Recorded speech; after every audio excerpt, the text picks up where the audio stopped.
These are Electrovoice Wolverine series loudspeakers. A 15-inch woofer, a metal mid-range, and a metal tweeter. I assembled them in 1959. These cabinets were originally twice the size, more than twice the size that they are, but I just made them smaller to fit them into a house. Why does it have the grill on the front?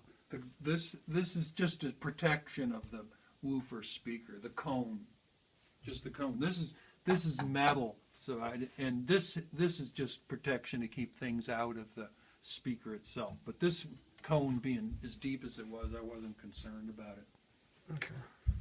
Then there's level controls for the tweeter and level control for the mid-range. Okay, let's go over to the other thing.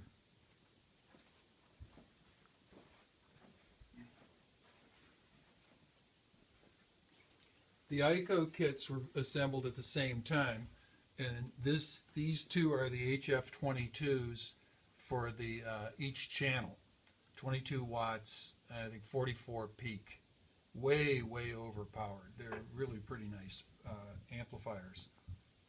And then this is the HF85, which is the preamp for all kinds of input. Right now we're playing it through a CD. Want me to turn it on?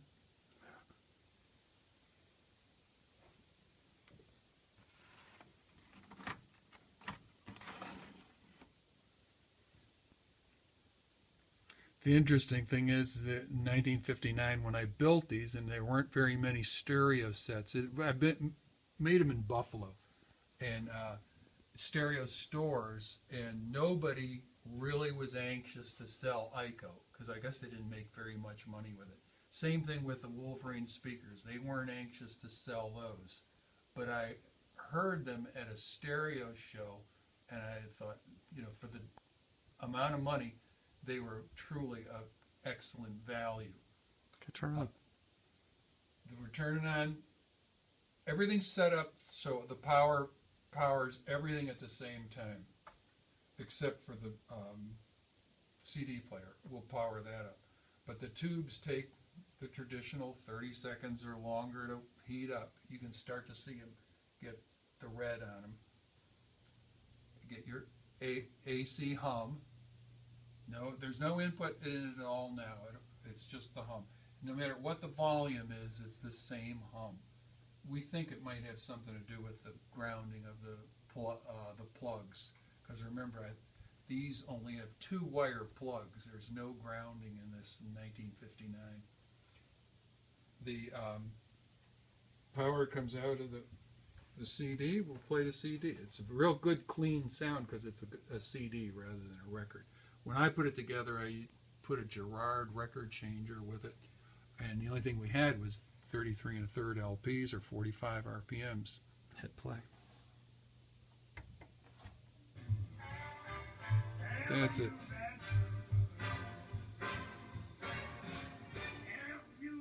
I'm not sure if this is a monophonic or stereo CD. This is an old record on a CD. But it has a loudness control built into it, so if the volume is below level 5, you can flip the loudness switch, which makes it like a background sound, so that it's easier to speak over it. But once you get above 5, this doesn't do anything. It does more in the lower volumes. And then their gang, treble, and bass. This is the selector for the stereo, monophonic, and channel 1 and channel 2.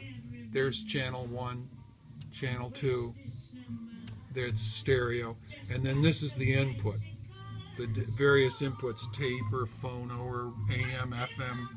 We have the CD playing through the FM multi because it worked the best. We don't know how else to do it because this is a modern piece of equipment. Turn the lights off for a second.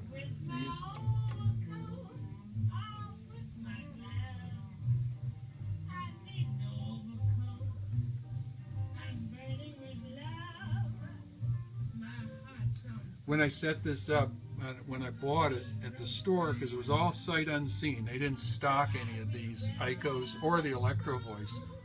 And when I bought them, the salesperson said, well, I said, well, how will we test it? And he said, well, you bring it in and we'll test it. So I brought the whole system into the stereo store, and he said, well, hook it up. Light back on. But Lights. he said, hook it up, which I did. And he said, okay, plug it in. And sound came out, and he says, it's tested, I guess you're done. But while I was in the stereo store, what was interesting and fun was that I did play around with their speakers, and they had some speakers there. I think one was called the Stevenson, and it was over $1,000 just for the speaker and cabinet. And What year was that? What? What year? What year? 1959. And these speakers here, I don't think they cost me $40 a channel. How much did the Eico cost you? I think they were $40, weren't they? $38 for each one of these, and I don't remember how much this was, but about the same price. I don't think I had $100 in it. Maybe $200 with the speakers, and by the time I bought the wood and everything for the cabinets, I might have hit $300 in it with a record changer. But anyway, we hooked up these other very expensive speakers, and by golly, they didn't sound a bit better in these EVs than the Wolverines. But you know, we haven't played it for probably 20 years at least. We just Minimum. pulled it out of the garage. They were all packed away in cartons, and we plugged them in, and they're working fine.